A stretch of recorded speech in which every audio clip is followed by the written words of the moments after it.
আমাদের যে রিজার্ভের পতন সেটাতে এখন আর নাই, সেটাতে এখন একটু একটু হলে বাড়ছে, কমছে না। বাড়ছে কখন কনটেক্সটে? আইএমএফের টাকা কি এসছে? আসে নাই, একটা পয়সাও আসে নাই। কিন্তু আমরা কি রিজার্ভ বাড়াতে পারছি? পারছি, নিজস্ব সক্ষমতাতে আমরা পারছি। হ্যাঁ, আমাদের মূল যে শক্তি, অর্থাৎ আমাদের রেমিটেন্সের প্রবাহ, সেটা খুবই শক্তিশালী, কোনো সন্দেহ নেই। এখন পর্যন্ত 24% উপরে আছে এই মাসে। ফেব্রুয়ারিতে এটা 30% উপরে আছে, এবং আগামী মাসে ঈদে, সামনে ঈদ, তার পরবর্তীতে কোরবানির ঈদ। কাজে আমরা আশাবাদী এবছর আমরা $30 বিলিয়ন হয়তো ছাড়াতে পারি রেমিটেন্স। সেটা একটা বড়, একটা বিশাল আমাদের নিজস্ব অর্জন। কেন হলো হঠাৎ করে বাড়ল রেমিটেন্স? অন্য কিছু নয়, it is not the exchange rate, it is not. মূল কারণ হচ্ছে অর্থ পাচারটা উপরের শ্রেণীর থেকে যেটা হচ্ছে সেটা একটু কমে আসছে, সেটারই প্রতিফলন আমাদের এখানে অর্থটা চলে আসছে পাচার না হয়ে। মূল কারণ সেটাই বলে আমি মনে করি। এটা 2% ইনসেন্টিভ দেওয়াও নয়, এটা ওই এক্সচেঞ্জ রেটে 122 হওয়াও নয়।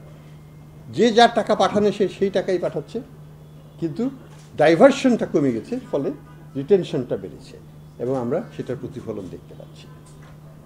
যদি বলেন এক্সচেঞ্জ রেটের কথা, অনেক কথাই লেখেন আপনারা পত্রিকায়, সবই প্রতি শ্রদ্ধাশীল, কিন্তু একটা জিনিস খেয়াল করবেন, একটা ডলার তো সেল করা হচ্ছে না, বাজার তো নিজস্ব গতিতেই মোটামুটি চলছে। কেউ তো এখানে ইন্টারভেনশন দিচ্ছে না, রিজার্ভ কমিয়ে বা রিজার্ভ করে তো আমি এটাকে করছি না।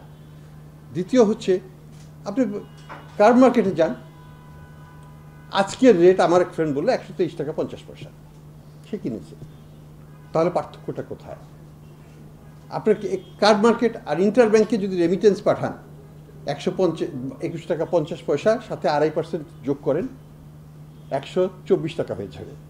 তাহলে ইন্টার ব্যাংকেই আপনি বেশি পাচ্ছেন কার্ড মার্কেটের চাইতে। তাহলে ইমব্যালেন্সটা কোথায় এক্সচেঞ্জ মার্কেটে? আমি তো দেখছি না, ব্যাংকাররা দেখে। তারা মনে করে যে আরও একটু ছাড় দিতে পারলে ভালো হয়। ছাড় মানে কি?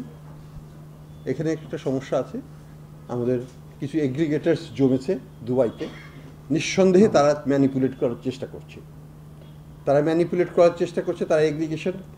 হঠাৎ করে দুবাই আমাদের নাম্বার 1 রেমিটেন্স কান্ট্রি কেন হয়? দুবাই কয়জন বাঙালি আছে?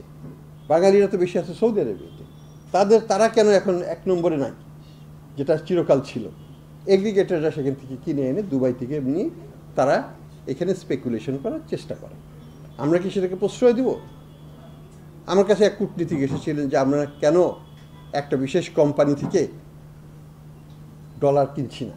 আমি বললাম, ওই কোম্পানি যদি চায়, যা ইচ্ছা তারা চাইতে পারে, রেট 150 টাকাই চায়, কোনো অসুবিধা নেই। আমি আমার রেটে কিনবো, সেটা হচ্ছে 122 টাকার নিচে। অসুবিধাটা কি? আমি ক্রেতা হিসেবে আমরা ঠিক করব। প্রাইস তো দুবাইতে ঠিক হবে না, এক্সচেঞ্জ রেট ঠিক হবে বাংলাদেশ ব্যাংকে, দুবাইতে নয়, বা ওয়াশিংটনে নয়। কাজেই আমরা যেটা বলতে চাচ্ছি, fundamentally the market is in equilibrium, fundamentally hour real effective exchange rate is also ভালো, আমাদের রেমিটেন্সের প্রবাহ ভালো, আমাদের এক্সপোর্টের প্রবাহ খারাপ নয়। Despite all the industrial unrest 13% growth আমরা দেখতে পাচ্ছি, এবং এটা হয়তো সামনে একটু বাড়তেও পারে। কাজেই এক্সটার্নাল সেক্টরের রিজার্ভ পজিশন ইত্যাদি নিয়ে আমাদের শঙ্কিত হওয়ার কোনো কারণ আছে বলে আমার কাছে মনে হয় না। আমাকে যখন জিজ্ঞেস করেন উপর থেকে যে আমাদের কী চিন্তার বিষয়, আমি অন্ততপক্ষে রিজার্ভ এবং ফরেন এক্সচেঞ্জ কারেন্সি এগুলো নিয়ে চিন্তার কারণ নেই। চিন্তার অন্য কারণ অনেক আছে, সেগুলো নিয়ে চিন্তা করতে হবে।